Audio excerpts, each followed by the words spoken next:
Hey Rose, about your Assalamualaikum warahmatullahi wabarakatuh. Perkenalkan, nama saya Putri Maharani dari kelas 11 Galileo Galilei nomor urut 29.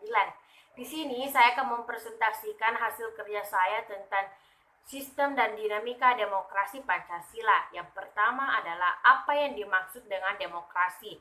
Demokrasi adalah bentuk pemerintahan di mana setiap warga negaranya memiliki hak setara dalam pengumpulan keputusan dalam mengubah kehidupannya masing-masing.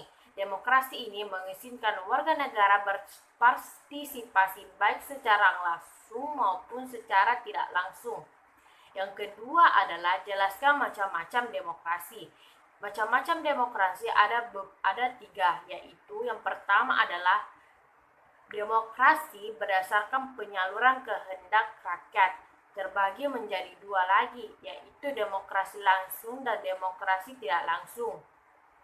Dan yang kedua adalah demokrasi hubungan antara kelengkapan negara. Demokrasi ini terbagi menjadi tiga, yaitu demokrasi perwakilan dengan sistem referendum, yang kedua adalah demokrasi perwakilan dengan sistem parlementer, dan yang ketiga adalah demokrasi perwakilan dengan sistem pemisahan kekuasaan. Dan yang terakhir adalah demokrasi berdasarkan prinsip ideologi. Yang pertama adalah demokrasi ideologi, yang kedua adalah demokrasi rakyat, yang ketiga adalah demokrasi Pancasila. Nomor 3, jelaskan apa yang dimaksud dengan Soko Guru Demokrasi Universal. Soko Guru Demokrasi Universal adalah tiang-tiang pondasi untuk membangun dan mendirikan suatu sistem demokrasi sebagai indikator di mana demokrasi itu ditegakkan. Nomor 4 adalah jelaskan bahwa nilai demokrasi Pancasila lebih unggul dibandingkan demokrasi lainnya, yaitu nilai demokrasi Pancasila lebih unggul karena demokrasi Pancasila mengutamakan kepentingan masyarakat, negara, dan bangsa, sedangkan demokrasi lainnya mengutamakan kepentingan demokrasinya sendiri. Selain itu, demokrasi Pancasila lebih juga mengutamakan musyawarah. Dan nomor 5 adalah buktikan bahwa negara Indonesia adalah negara demokratis, baik secara normatif maupun empirik. Mengenai pembuktian negara Indonesia adalah negara demokratis, yaitu akan dijelaskan sebagai berikut, yaitu memiliki secara dua, yaitu secara normatif dan secara empirisif.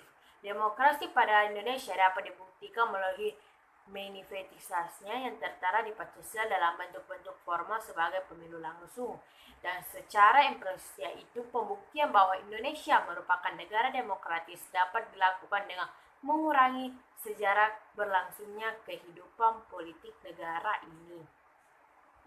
Nomor 6 adalah kemukan prinsip-prinsip yang perlu dilaksanakan untuk mewujudkan kehidupan yang demokratis. Yang pertama adalah negara berdasarkan konstitusi.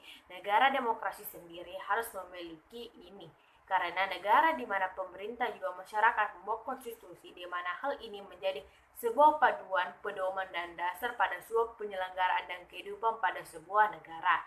Yang kedua adalah jaminan perlindungan hak asasi manusia.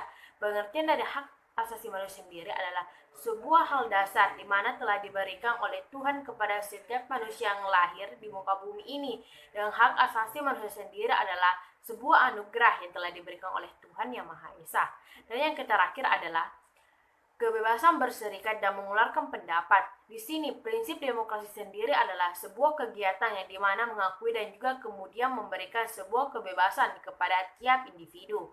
Itulah tadi hasil presentasi saya. Apabila ada kesalahan mohon dimaafkan. Wabillahi taufiq wal hidayah. Wassalamualaikum warahmatullahi wabarakatuh.